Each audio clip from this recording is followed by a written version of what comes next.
So, anything you want to talk about? Nope, I'm not looking at that. I'm not talking about that. Think we call that a deep tease? I promise you we're going around the NFL, though. Stick around. Rock with us here on Sports Sunday.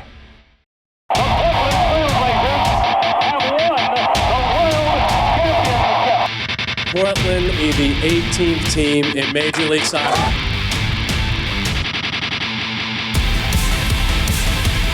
It's the City of Portland's championship.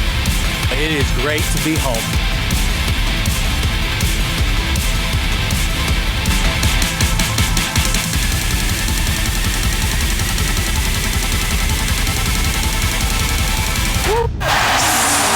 Sports Sunday with Orlando Sanchez. Sponsored by 1-800-GOT-JUNK. What is good, everyone? Welcome to Sports Sunday. My name is Orlando, alongside the one and only Art Edwards. Yes. How are you doing this Sunday? Yeah, I'm making it. It's been better. It has been better, yes. I got a question for you. Okay. Do you ever ride Ubers or Lyfts every now and then? No, it's not my thing. I do. I partake. Yeah. But, probably the longest ride I've ever taken is probably to like Southeast Portland, maybe Okay. Vancouver, the airport, something Yeah, like that. yeah. Well, remember this guy? Former Astoria High and Oregon State star Jordan Poyer. He plays for the Bills now. Well, he went on an epic road trip to get to the Bills game in Kansas City. A rib injury prevented the former Oregon State star from flying, so he hired a car service to get him to the game. He wasn't cleared to fly, but could play in the game. What? Took nearly 16 hours to travel, 984 miles. He had 4 tackles. Had to catch a car ride back to Buffalo. The trip from Buffalo to KC can include stops in Cleveland, Columbus, Indianapolis, and St. Louis. Nice. That is just wild, right? That is. Oh, man. Wow. All right, there's a cougar in the car. Woo. But don't worry, the jackhammer is at the wheel, driving the Beavers to their first victory over Washington State since 2013. To Corvallis. Head coach Jonathan Smith collected his first win over WSU, and his defense made it happen, holding the Cougs to 1 yard in the first quarter. Wow. Cam Ward was sacked 6 times, and WSU was held to its lowest point total of the season. While the Beavers' rushing attack carried the offense. Jack Coletto had 2 touchdowns, and the freshman, Damian Martinez, reeled off a career-high 111 yards on the ground. Wow. The Beavers rolled to a 24-10 victory, improving to 5-2 on the season, snapping an 8-game losing streak against WSU. Art, the vibes in the locker room, they say it all.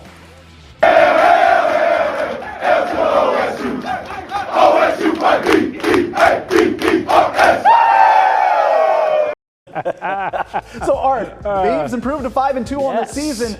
What's your big takeaway from this game? Well, they're resilient. They had a couple of games where they really struggled.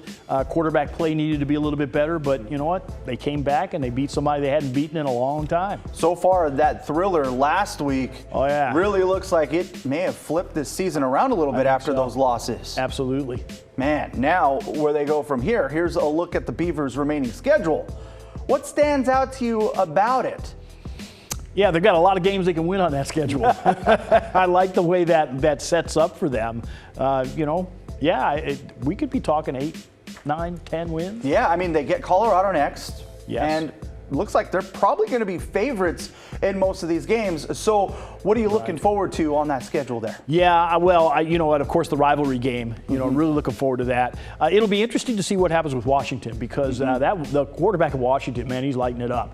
So it'll be interesting to see if the defense can hold up against something like that and make it, really an interesting game. That game is at UW, so very intriguing to see how they can play on the road against a really tough opponent. Whereas the game against Oregon is in Corvallis. So that sets up pretty well, and it's going to make things a little more spicy once we get to the end of the year. All right, Art, so let's talk about those.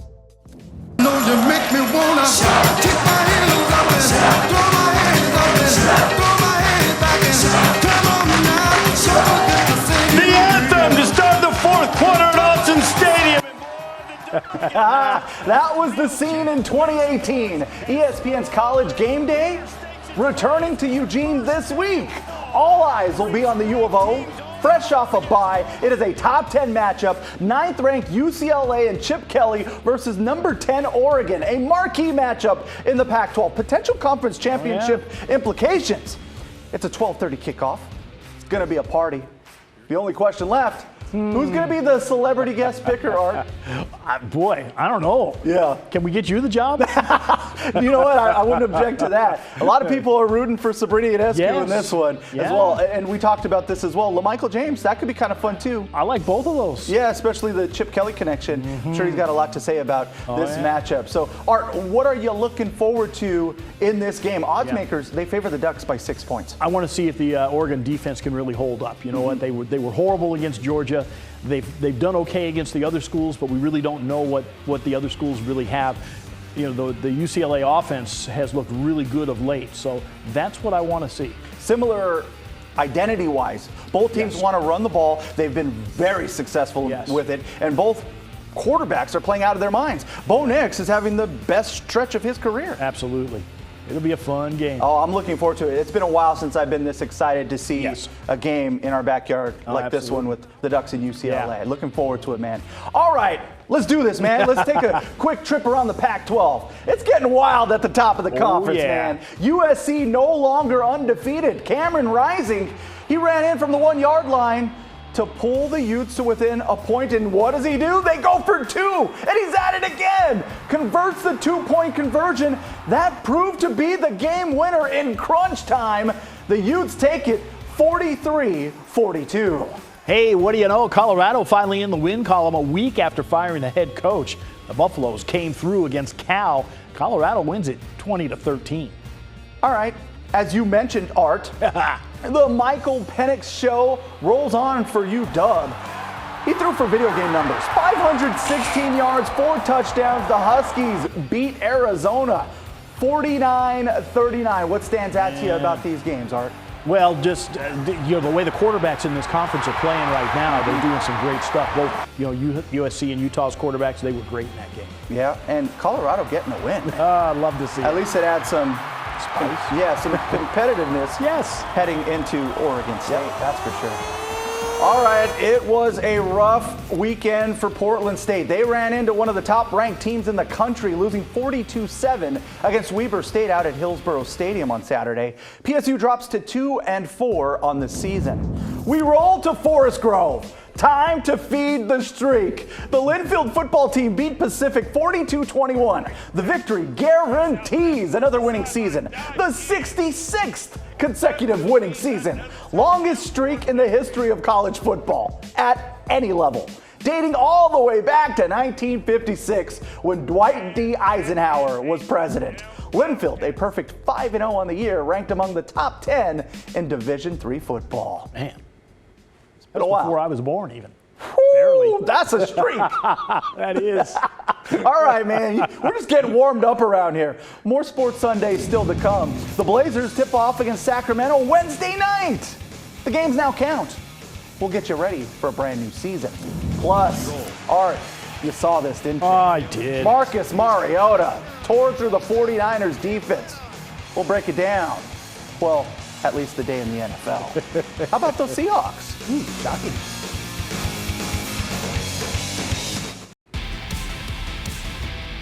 Oh, the wait is almost over, Rip City. In less than 72 hours, the games count. Portland Trail Blazers tip off the season Wednesday at the Golden One Center in Sacramento. It was a rough preseason for the Blazers, losing every game to NBA competition. Some fans are panicking. Flashbacks of last year's tankathon. So, Art, are you panicking, or is this just the preseason? Yeah, I'm not panicking. I would have liked to have seen them play better and win a game against NBA competition, but no time to panic just yet. You know what? Milwaukee Bucks, team some people think can win the championship, they didn't win a preseason game either. All right, you heard Art. Now, the Blazers, they're not panicking either following practice this week. It's the preseason, we're not jumping ship. Right now we're 0-0, and we're gonna get there. Like I said, it's not gonna happen overnight, but we'll get there. We've been kind of a mental case as a team instead of just playing the game as we know it to be.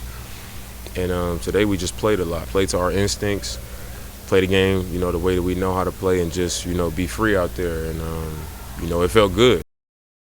Well, there you go. Dame is feeling good. Yeah. He's healthy, 100%. They added Jeremy Grant, arguably the best power forward they've had since LaMarcus. But Vegas isn't buying it. They've set the line at 39.5 wins. That would be roughly 10th place in the West. Art, you taking the over or under? And how does this season go for the Blazers? You know what? I think 10th in the West is about where they're going to be. Whether it's 39.5 games or not, who knows? That'd be the play-in. But yeah, that would be the play-in, and I think that's probably the best they can hope for. What are some of your concerns about this team? I wonder about the small forward slot, how that's really going to work, with Josh Hart and Nasir and everybody else who might play that. And also, they're a little undersized. They don't really have a full-sized backup center, and that worries me. Yeah, I mean, big concern, because one of the concerns with Yusuf Nurkic in particular has been his availability. Yeah.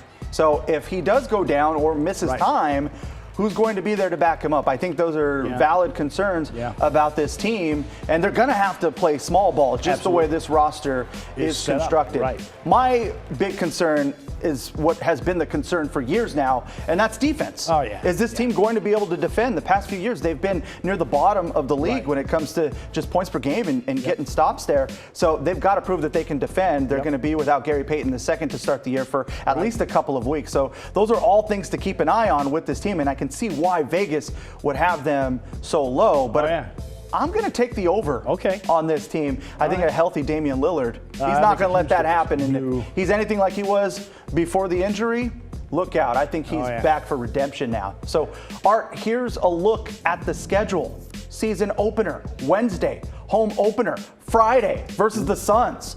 The schedule looks tough, but, the West could be unpredictable this year with all kinds of changes to rosters and teams. What concerns you? What stands out to you about either the schedule or just the West in general, man? Well, how volatile the West could be. You've got teams getting players back. You've got players who don't want to be where they are. You got players fighting each other. Yeah. Crazy. Yeah, vibe check out with the Suns, who the Blazers will open the season with. Like, that's a mess. I mean, let's not forget about the punch with Draymond Green and the Warriors. Are they going to be okay? Minnesota, that roster looks big. Yeah, how is that experiment going to work? They could be really good or really bad. So yeah, there's a lot going on in the West. So I could see why it fluctuates in terms of where we think the Portland Trail Blazers might end up. It's going to be a fun season, y'all. We'll get it popping on Wednesday. Let's go around the NFL on the other side.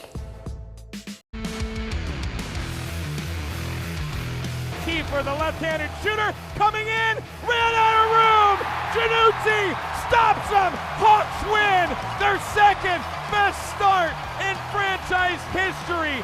7 consecutive wins. Good celebration, man. Winterhawks. I love the flapping there. Winterhawks, they got the 5-4 win in the shootout over Kamloops. They kept their win streak alive. Winterhawks are on the road next weekend, taking on Tri-City Americans in Kennewick on Saturday.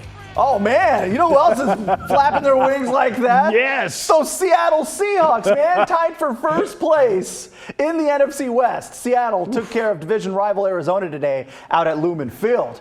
This was a coming out party for rookie Kenneth Walker III. He got his first NFL start and wanted to honor his mentor, Rashad Penny. Walker ripped off great run in the third quarter to set up a field goal. Then in the fourth, the man getting busy. 11-yard touchdown run to give the Seahawks a 19-9 lead. Finished with 97 yards. And then the defense, it did its part. Sacked Kyler Murray 6 times, forced 2 turnovers. Seattle wins 19-9 to go 3-3. Art, you surprised? Yes, I am surprised. I didn't think the defense would play like that to get the 6 sacks, and they didn't give up a touchdown. So, that was great play by the defense. And, of course, Geno Smith, he's statistically one of the best in the league. This is insanity. I thought at this point, Art, we were going to be talking about the draft. Right. They'd be 1-5, and what quarterback are they going to draft? Yeah, exactly. Yep. Now, Geno is cooking. Yeah, he is. Oh. You know what time it is, man? Oh, yes. Let's go around the NFL, a heavyweight matchup, and some results we just flat out didn't see coming. No. So let's head south. for our first stop of the day. No, we're not touching down in Atlanta. Nothing happened there today. Okay, well then let's continue on to Kansas City. A big-time game between the Chiefs and Bills. Josh Allen rallied the Bills just over a minute left in the fourth quarter. Allen, 14-yard scoring strike to Dawson Knox. Why'd I drop him for my fantasy team? That gave the Bills 24-20 lead. Allen's third TD pass of the game. Chiefs with one last chance. I'm not used to seeing this. No. Patrick Mahomes picked off. That's game. Bills win 24-20. All right, let's make the trip east to MetLife Stadium. The surprising New York Giants hosting the Baltimore Ravens. The Giants rallied from 10 points down against Baltimore in this one. Saquon Barkley right there with the go-ahead touchdown. Former Oregon Duck Kayvon Thibodeau with the big defensive play at the end of the game to seal the win for New York. He's the guy who slaps the ball away from Lamar Jackson. Also had a sack in this one. Giants win at 24-20. They are 5-1 in the season. Pretty cool to see Kayvon on social media. He was getting emotional about this game. Let's head to Lambeau. Green Bay Packers hosting the Jets. On paper, this looked like it would be a Packers dub. Somebody forgot to tell the Jets that rookie Breece Hall, big game to help lead the Jets against the Packers. The Jets outscored the Packers 24-7 in the second half. What is going on in the second half with the Packers? Final score 27-10. The Jets 4-2. Wow. All right, let's ride on to Acrisure Stadium in Pittsburgh. I think of it as Heinz Field. Same, man, same. Oh, yeah. Struggling Steelers hosting the Buccaneers. Mitch Trubisky, he came off the bench for Kenny Pickett because Pickett had to go into the concussion protocol. Trubisky threw that fourth quarter touchdown pass to Chase Claypool to put Pittsburgh on top. Tampa Bay scored late in the fourth quarter, but the two-point conversion failed. The Steelers hang on to win 20-18. Unpredictable. Oh, yeah. Oh, we had some fun on Friday night. You see this? I got a chuckle out of it, too. Evergreen's Tai Fa'alaveo bites on a hard count, jumps off sides. Oh, you know what went wrong. So you know what he had to do, man. Push-ups, mandatory. I love it. Get your work in, man. Get them in before you have to do them at practice, I guess. That's the philosophy. Shout out to the gang at EPS Sports for bringing us the sights and sounds from McKenzie Stadium. And if you missed anything for Friday Night Football, head to KGW YouTube page. We've got the full show plus extended highlights from each game. We roll to week 8. Time to pick your game of the week. It's always stressful when West Albany and Silverton meet up. The game's always close. The Putnam Kingsmen are 7-0. They host Canby. Up in Washington, we've got 2 games with playoff implications. Prairie visits Evergreen. Union visits Camas. Remember, Union and Camas, they did almost 200,000 votes by themselves last year. Insanity. Log on to KGW.com/GOW to vote. Vote as often as you'd like. We'll announce the winner Wednesday. Man, it was Mariners fever around here. Yes, it was. Change of pace for the first time in 21 years.